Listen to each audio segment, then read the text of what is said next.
नहीं है। मैं बताइए, तो क्या देश में व्यापक क्या गौ हत्या रोधक जो कानून वहां था उसको हटाने की मांग किसी ने की थी? हमको बताइए। और अगर नहीं की थी तो केंद्र की सरकार ने धारा 370 हटाने के नाम पे उसको क्यों हटाया? बताइए। तो क्या देश भर में एक व्यापक जो गौ हत्या ये हिंदू समाज के छल, हिंदू कानून समाज के साथ छल नहीं तो क्या है? आपने चर्चा ही नहीं की कि जो धारा 370 हम हटा रहे हैं उसमें ये भी हटा दे रहे हैं। आपने अंदर खाने, हम जब कश्मीर गए भारत भर में घूमने गौ माता के लिए, जब हम कश्मीर गए तो वहां के लोगों ने हमको बताया कि पैक्ड हो गया कि हम गौ हत्या की तुमको छूट देते हैं, तुम हमको धारा 370 हटा लेने दो। ये कहां तक उचित है कि गौ हत्या के एवज में हम धारा 370 हटाएं? आचार्य जी, मेरा क्या हमको स्वीकार कर लेना चाहिए एक धार्मिक हिंदू होने के नाते कि हम तैयार हैं, कश्मीर हमारा हो जाए, गाय को मार लो?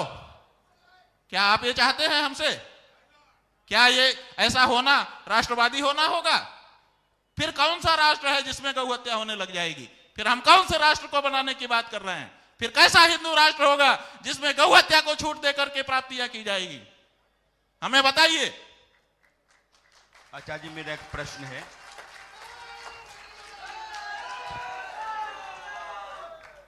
जी बताएं। 370 को हटाने के पीछे मंशा ये थी कि देश के भीतर, अरे कोई मंशा है, हम उस धारा को, रणवीर दंडी संहिता की उस धारा को बचा करके क्यों नहीं हटाया गया? इतना ही हमारा कहना है। मैं आपकी बात पर आ रहा हूं। मेरा प्रश्न वो हम कहते हैं हटाना था, हटा दिया, हमें कोई बाधा नहीं। मेरा प्रश्न पूरा। अभी भी वो धारा 370 हमारे उत्तराखंड में लगी है 71A-B-C के नाम से, वो त्रिपुरा में लगी है, वो मेघालय में लगी है, वो अरुणाचल में लगी है।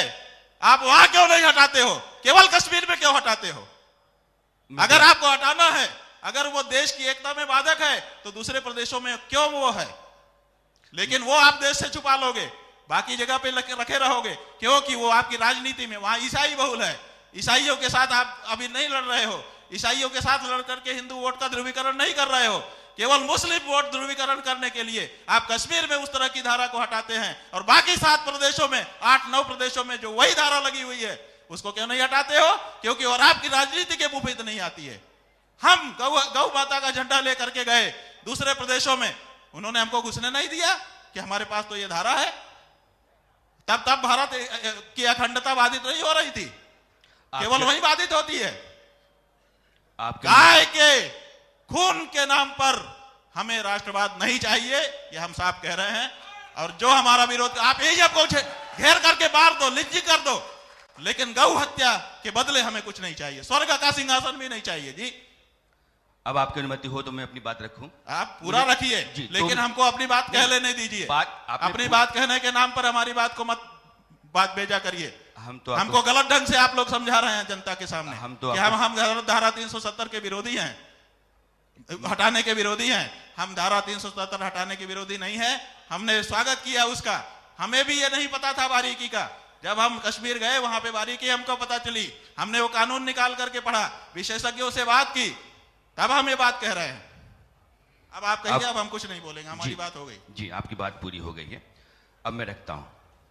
370 के हटाने के पीछे कारण ये है कि एक देश में, हम ये पूछना चाहेंगे कि आप सफाई क्यों दे रहे हो? मुझे बोलने दीजिए। क्या कारण है? उसकी सफाई देने की जरूरत क्या है जब हम सहमत हैं उसको हटाने से? जब मैं आपके सवाल पर नहीं आ रहा हूं, माने आप किसके लिए सफाई दे रहे हो? क्यों सफाई दे रहे हो? मैं सफाई नहीं दे रहा हूं, लेकिन हम सहमत हैं कि धारा 370 हटाइए। लोकतंत्र आपको सफाई देने की जरूरत क्यों महसूस हो रही है? लोकतंत्र में कहने और सुनने की गुंजाइश, सफाई दे दो, मुझे बोलने। लेकिन हमको ये प्रश्न मन में आ रहा है, मैं देश को सफाई देने की क्या जरूरत है? मैं देश के हक में अपनी बात रखना चाहता हूं। आपकी बात अपने पर बिल्कुल जायज हो सकती है। अगर इस देश में 2 विधान हैं, 2 संविधान हैं, 2 प्रधान हैं, तो इस देश के आम आदमी को स्वीकार नहीं। कुछ राज्यों को विशेष दर्जा इसी देश में तो है, वही तो हम कह रहे हैं। जब विशेष दर्जा हटाना है तो सब प्रदेशों का बोलने दीजिए, मुझे बोलने दीजिए। किसी एक ही प्रदेश का क्यों हटाते हो? मेरी बात पूरी होने दीजिए, मैं ससम्मान आपको सुन रहा हूं।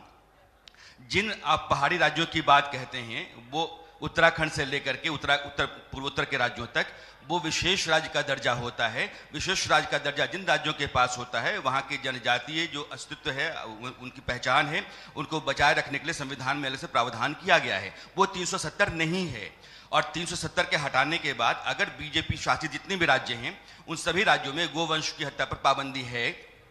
तो फिर ये हम कैसे मान लें कि सरकार ने एक टाई अप कर लिया, सरकार ने एक समझौता कर लिया कि हम 370 हटाते हैं, तुम गो हत्या करो, जबकि बीजेपी के बाकी राज्यों में ऐसी व्यवस्था नहीं है। मेरा प्रश्न आपसे ये है कि मंशा जो सवाल हम उठाते हैं तो फिर बाकी राज्यों में वो स्थितियां नहीं दिखती हैं।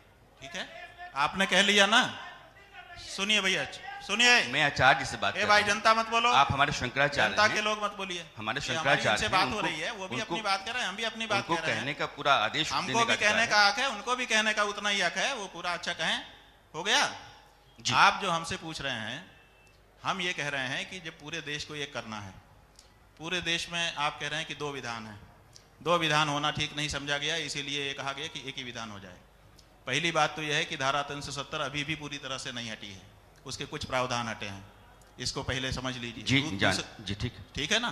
तो पूरी तरह से क्यों नहीं हटाया गया, कुछ ही प्रावधान क्यों हटाए गए, ये एक सवाल आ जाता है। दूसरी बात यह है कि अगर आपने धारा 370 हटा दी, ठीक है, हटा दिया, 2 विधान नहीं चाहिए, 1 विधान कर दिया, वहाँ पे रणनीति दंड संहिता लागू थी। उस संहिता में एक ऐसा कानून था जिसको पहले से बनाया गया था, जो पूरे देश के सेंटिमेंट के अनुरूप भी था। तो जब आपने भारत की जो दंड संहिता थी, इंडियन पिनल कोड, जिसको अब आपने भारतीय न्याय संहिता कह करके संबोधित करके नया रूप दे दिया है, तो आपने उस धारा को, रणबीर दंड संहिता की गोरक्षा की उस धारा को अपने भारतीय न्याय संहिता में ला करके रख देते, हमें कोई दिक्कत नहीं थी। लेकिन यह काम आपने क्यों नहीं किया?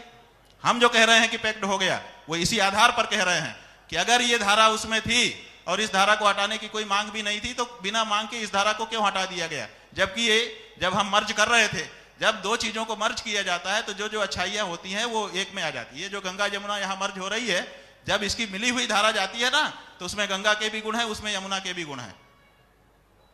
ऐसी परिस्थिति में जब दोनों कानून मर्ज किए गए, 2 विधान एक किए गए, तो गौ रक्षा वाला जो कानून था, जो बाकी भारत के कानून के बाकी भारत की जनता के सेंटीमेंट के भी अनुरूप था, उसको बिना कारण क्यों हटा दिया गया? क्यों नहीं उसको भारतीय न्याय संहिता में समाहित कर लिया गया?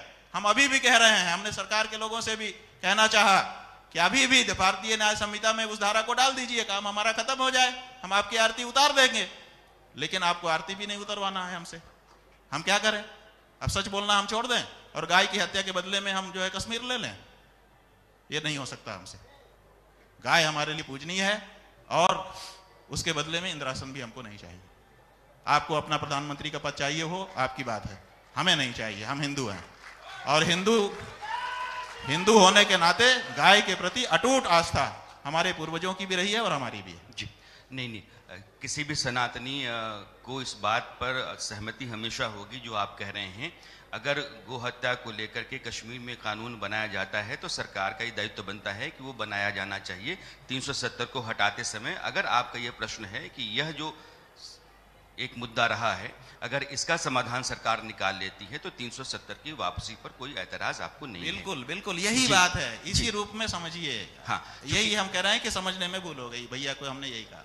बस क्योंकि वो एक ऐसा विधान था, हम अभी भी कह रहे हैं कि वो कानून था ही, उसको हटाने की कोई मांग है ही नहीं। आप भारतीय न्याय संहिता में उसको शामिल कर दीजिए, जो आपने उस तरह की धारा बनाई है उसी में क ख ग करके शामिल कर दीजिए। इतना ही तो हम कह रहे हैं, और क्या कह रहे हैं। हाँ ठीक है। ये क्योंकि कश्मीर से 1947 में देश के बाकी हिस्सों में जितने भी लोग आए वो भारत के नागरिक बन गए, प्रधानमंत्री बन गए, और 2 प्रधानमंत्री हमारे बन गए जो 47 से पाकिस्तान वो सब हो, लेकिन जम्मू कश्मीर में एक बड़ी आबादी आई, वो भारत का नागरिक नहीं हो पा रही थी क्योंकि वहाँ 370-35 ये था। अब उसके हटने के बाद से उनके पास भारतीय नागरिक होने का एक स्वाभिमान है, हम इसमें बिल्कुल नहीं जाना चाहेंगे, बहुत इसमें पे बातें हैं आप जो कह रहे हैं। लेकिन हम जो कह रहे हैं, अगर आप उसको समझ गए हैं, बिल्कुल सहमत हैं, तो हम आपका अभिनंदन करना चाहते हैं। मैं समझ गया।